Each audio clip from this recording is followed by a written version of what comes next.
What's up, YouTube? Mr. LimeSC here, and today I want to break down what makes a successful world record run for the Diablo 2 Resurrected Sorceress normal. Now, the main piece of this is because I've been grinding it for the past few weeks. It's been a lot of fun. We've been doing a lot of learning and everything, but there's been a lot of questions in chat, right? Every day. Why are you resetting this run? What makes this one good versus bad, etc. So I want to break it down, and we will play through and watch, again, a little bit of 327's run. I'm not going to go through the entirety of the run, mostly just up to the jail, because after the jail, you just kind of have whatever happens after the jail, right? That's just, can I increase this quality?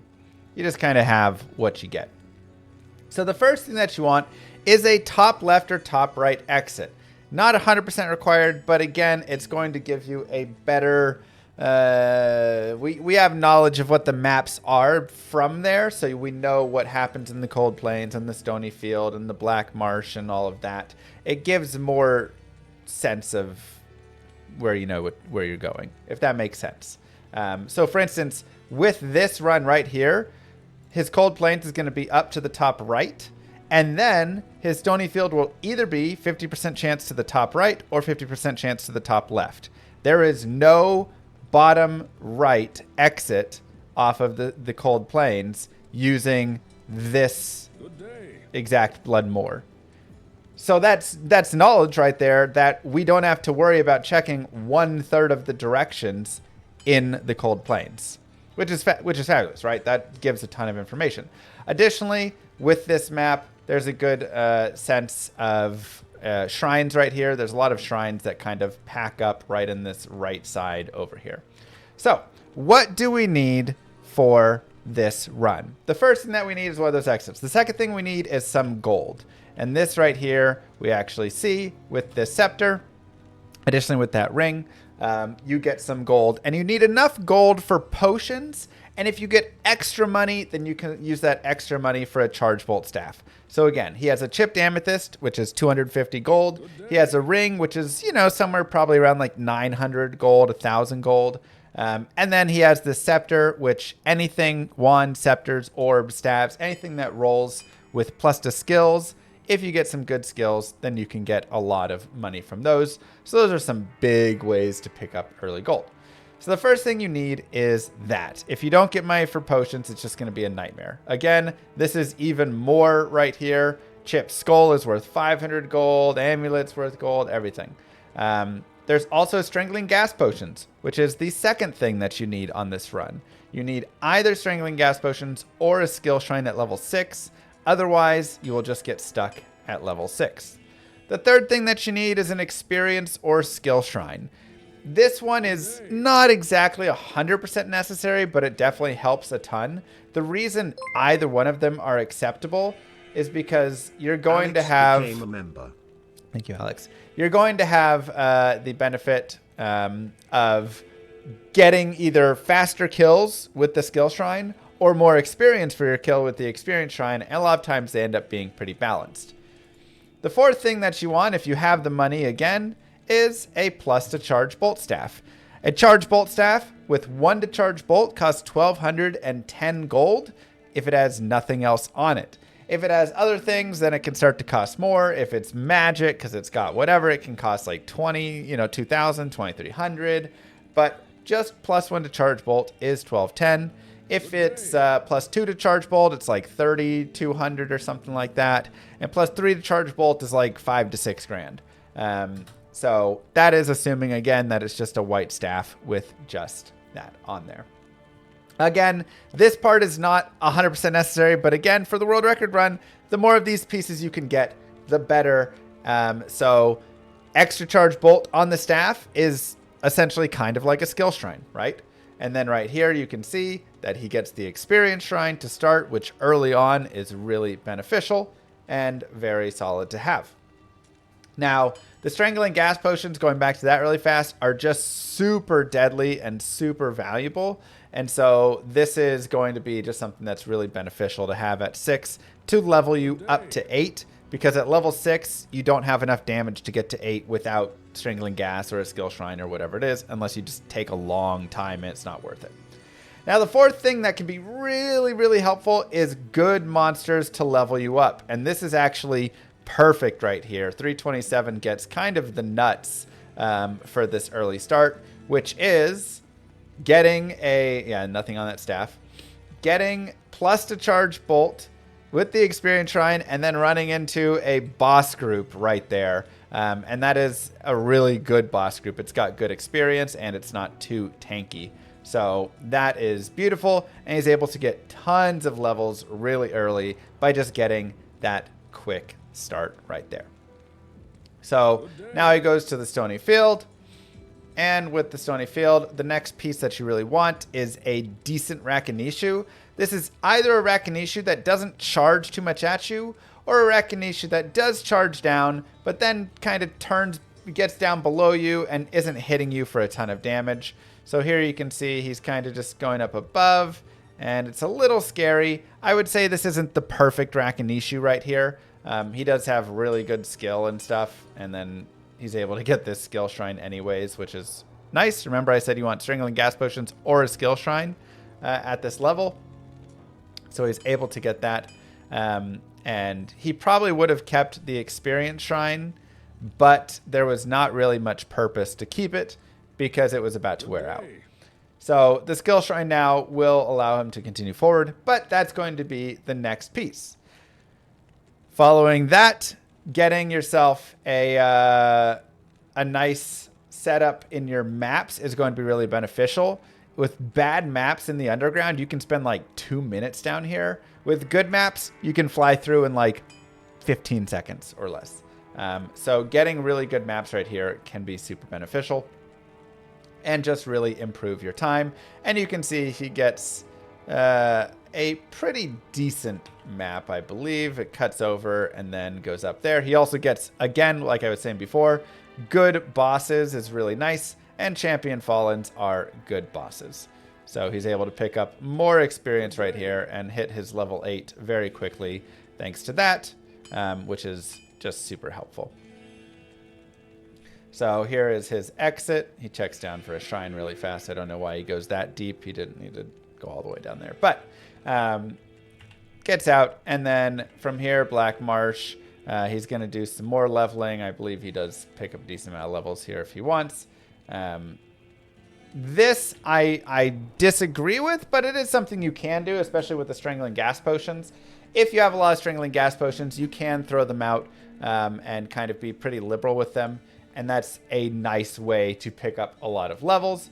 And so you can go to the jail at level 6 if you want, or you can go to the jail at level, 9 if you want. And really it just kind of comes down to this. But the Pike Women, I don't love stopping to fight because they just they're pretty tanky. So they're kind of hard to kill. So he just gets 8 right now. I thought he had 8 a little before. So I do think that, could have been a little better there, not going for them and just kind of continuing forward. But whatever it is. So he's got his level 8. And again, you can be kind of 6 to 8 depending what you want getting there. The higher level you are, the easier it is for the initial kills. But you get a lot of experience still at level 6 if you just have tons of gas potions and you just strangle them like crazy. And so the last thing I really want to talk about, because right now, again, it's just kind of like we were talking about before, which is just experience and good maps getting in here. But the last thing that you need, you've got everything on up to this point. You've got the gold for the potions to start, maybe extra charge bolt on a staff. You've got experience or skill shrines early. You have good monster selections early to help get the experience. You've got strangling gas potions or a skill shrine at level 6. You've got your good maps through the underground passage and through the jail, through the barracks to the jail here. And the final thing that you need is a barracks or a jail that spawns a tile that can spawn fallen champions. And so this we will see very shortly here that he will come across this. And goes a little bit further. Needs to go up. And okay.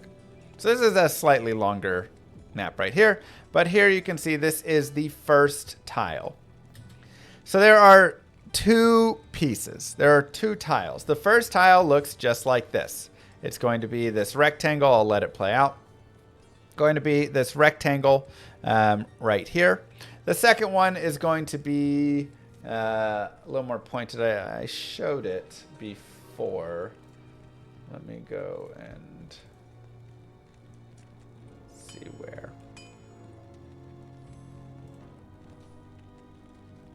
No, it wasn't there. Maybe I can draw it. But essentially, there are two tiles in this game that will give you guaranteed champion spawns. By that, I mean exactly this.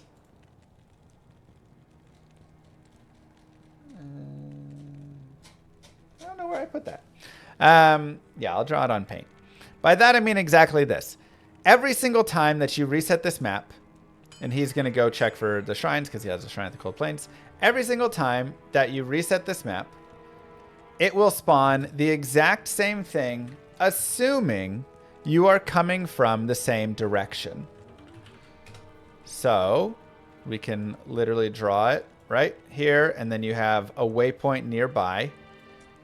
This is a one tile setup that he has right here. You can see this is the first tile is this.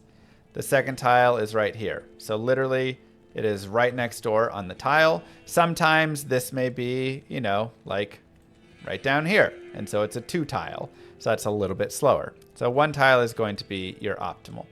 So that is your first setup. Your second setup is going to be like this. So if you come across a map that has this, you will have a guaranteed champion pack right here. And this is actually the most ideal setup right here because you can get it where your waypoint is right here and the champions are right there.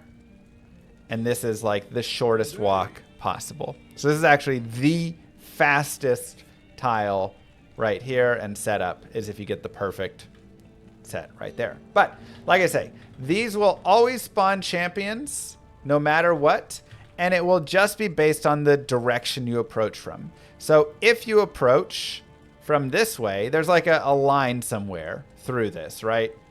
Where exactly? I don't know exactly where the line is, but there's a line through it. If you approach this pack from this side, maybe it'll be goats. And if you approach it from this side, maybe it'll be ghost, right? Like it's just going to be what it is. So what do you need? You need it to be fallen from the approach side of the waypoint. And the reason that you need this, that you need it to be these fallen, is because fallens are spawning, as you can see right here, in mass groups.